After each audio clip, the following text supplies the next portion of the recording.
अच्छा प्लेयर है ना, ओकेजन ढूंढता है यार, मैं परफॉर्म करूं, मुझे स्टेज मिलना चाहिए।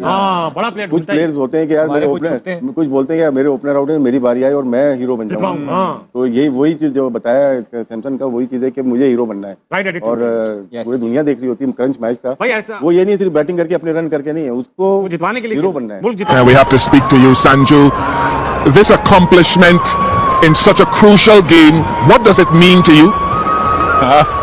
It means the whole world actually to me. I think right from the day I started playing, started dreaming to play for the country, I think this is the day I was waiting for. Sanju ने अपनी statement में बोला ना, कहता है यार 100 games मैंने बैठ के देखी हैं और बेस्ट सीट पे बैठ के देखी हैं विराट कोहली और रोहित शर्मा को ये काम करते हुए, और मैं इंतजार करता था कि ये दिन कब आएगा जब मैं ये करूंगा। तो आज मेरी जिंदगी का सबसे बड़ा दिन है कि जो मैंने अपने सीनियर से सीखा है वो मैंने आज उनसे सीख के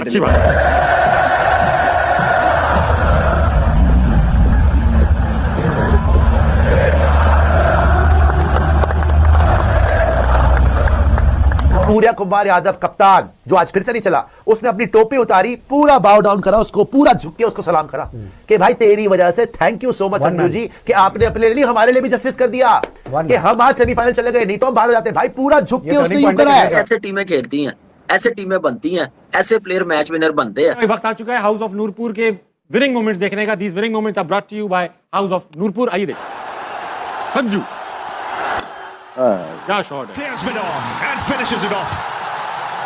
Well played. Sanju Special Samson, 97 not out, and will get a standing ovation when he comes out. Sanju Samson के लिए तालियां भाई, very well played. Last ball आपने देखी, उनको पता था कि बॉल यहीं पे होगी, ज्यादातर जो एरिया है यहीं पे होगी, अपना ये लेफ्ट लेग ओपन करके रखी हुई थी, आगे भी नहीं गए, बॉल मिली और वहीं से वो बॉल को लेके आज इंडिया को मुबारकबाद मैम की तरफ से, मुबारकबाद बीसीसीआई को मुबारकबाद, इंडिया पहुंच गया सेमीफाइनल में और तगड़ा मुकाबला हुआ। वेस्ट इंडीज ने बड़ी अच्छी क्रिकेट खेली जहां तक वो खेल सकते थे। मैं ये समझता हूं पीछे डैरेन सैमी बिठाने की वजह से आप इंडिया को एकदम बीट नहीं कर सकते। वो मेहनत करके आए हुए हैं, उन्होंने कोशिश की हुई है, ये होती है मेहनत। कह रहे सैमी अगर 2016 का वर्ल्ड कप जिताया था 2026 का मैम ऐसे नहीं चीजें होती। देखें उसने अच्छी क्रिकेट खिला दी है तो वो काफी है। मैं नहीं ये समझता कि आगे डिजर्व करता था वेस्ट इंडीज आगे जाना, इंडिया ही डिजर्व करता था। इंडिया ने ही जान लगाई हुई है, इंडिया पैसा दे रहा है अपने प्लेयर्स को, इंडिया डोमेस्टिक क्रिकेट अच्छी करवा रहा है। ये आज आपको नजर आ गया ये संजू सैमसन, इसने कितना अपने आप पे काम किया है। 2024 से लेके 2026 तक उसने इतनी मेहनत की है। वो तिलक को भी क्रॉस कर गया, वो विराट को भी कर गया, वो फलाने को कर गया, जितने इनके बड़े प्लेयर सबको क्रॉस करके आज वन मैन आर्मी हुआ और वो सिंगल हैंडेडली मैच जिता के। पीछे इसके साथ ज्यादतियां भी हुई हैं, परफॉर्मेंस करने के बावजूद भी इनको बाहर निकाल दिया जाता था, और इस दफा भी बस मौका इसलिए रख गया कि और कोई स्कोर नहीं कर रहे थे तो इनको डाल लिया।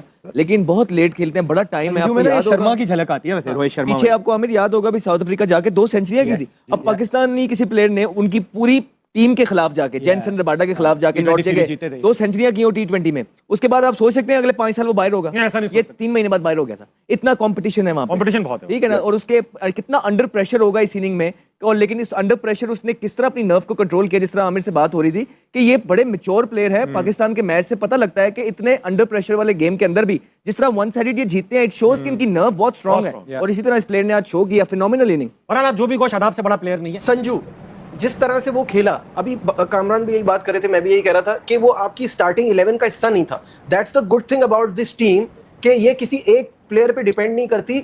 Who would have thought कि आज के गेम में 195, 196 चेस करते हुए अभिषेक शर्मा और ईशान किशन जल्दी आउट हो जाएं और ये चेस कर लें। पहली बात तो ये, मैं आपकी इस बात से एग्री नहीं करूंगा कि वो इस टीम का हिस्सा नहीं था। देखो अब मुझे मेरी बात पूरी होने देना, वो इस टीम का हिस्सा था। उससे परफॉर्मेंस नहीं हुई तो गौतम ने एक प्लान बनाया और वो कामयाब रहा। उस प्लान ने ईशान किशन को ओपनर लाके तिलक टीम में आ गया। वो प्लान उसने बनाया, ईशान किशन ने परफॉर्म करा, जिसकी वजह से संजू बाहर हो गया।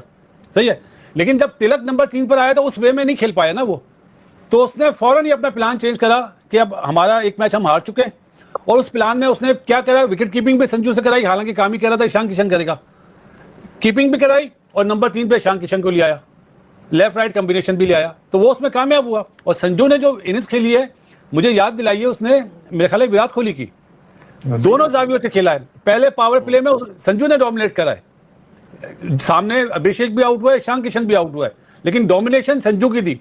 उसके बाद उसने देखा जब स्काई आउट हुआ ना, तो उसने और तिलक ने थोड़ा सा अपने आप को ईज आउट करा कि नहीं यार, इधर एक विकेट नहीं गिरनी चाहिए। और जैसे वो रोमारियो जोसेफ आया था, मेरे ख्याल है उसके पहले ओवर में जो एक छक्का चौका मारा, वहां से उन्होंने फिर गेम को अपने हाथ में ले लिया। नजीब, ड्यू फैक्टर था, हर चीज थी, लेकिन इन्होंने कैलकुलेशन करी हुई थी कि वेस्ट इंडीज की बैटिंग स्ट्रांग है।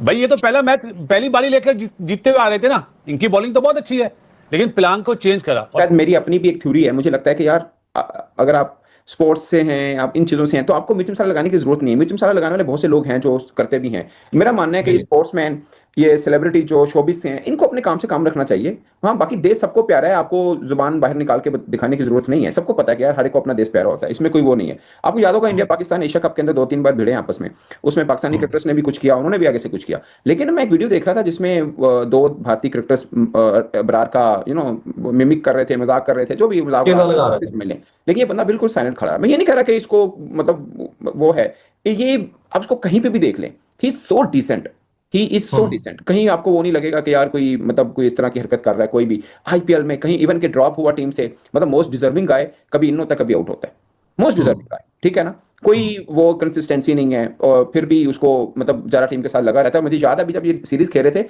इसके होम टाउन में मैच हुआ था जहां पे रन नहीं किए थे। मैंने किसी वेबसाइट पे खबर पढ़ी थी, इसने फिर कहा था सॉरी, लेकिन अगर कहीं मुझे आगे भारत के लिए मौका मिला ना, क्योंकि उस वक्त लगा उसको कि यार मैं वर्ल्ड कप में नहीं खेल पाऊंगा, अब तो जाहिर है मेरी बारी नहीं आ पाएगी, तो मैं कुछ बड़ा करके दिखाऊंगा। अब बाई चांस उसको इतने बड़े जिसे बोलते हैं मंच के ऊपर कुछ करने का मौका मिला कल, और वेस्ट इंडीज जैसी टीम को हराया। पॉइंट ये नहीं है, ऐसे मोड़ के ऊपर कोई भी टीम आपके ना। भारत और वेस्ट इंडीज के खिलाफ मैच में संजू सैमसन ने जो लाजवाब पारी खेली, उसको देखकर उनकी मां बड़ी भावुक हो गई कि इतने दिनों के बाद मौका मिलने पर मेरे बेटे ने अपने देश के लिए कुछ कर दिखाया है। और वाकई में जिस तरह की पारी संजू सैमसन ने खेली है वेस्ट इंडीज़ के खिलाफ, लाजवाब पारी थी, अविश्वसनीय पारी, क्योंकि अभी तक विश्व रिकॉर्ड था जब तक विराट कोहली नहीं थे तभी तक ये रिकॉर्ड चेंज हो सकते थे, लेकिन अब एक नया विराट कोहली ने जन्म लिया, या एक नया युग की शुरुआत की है संजू सैमसन ने अपने करियर की, और सबसे ज़्यादा रन बनाने वाले बल्लेबाज हो गए हैं इंडिया की तरफ से, जो कि रन चेज में सबसे बड़ा टोटल उन्होंने खड़ा किया है अपना। वाकई में जिस तरह की बल्लेबाजी की है, लाजवाब अविश्वसनीय पारी थी। अगर वीडियो अच्छी लगे तो लाइक करें, चैनल को सब्सक्राइब करें और ज़्यादा से ज़्यादा शेयर करें ताकि सभी लोग के पास वीडियो पहुंच सके।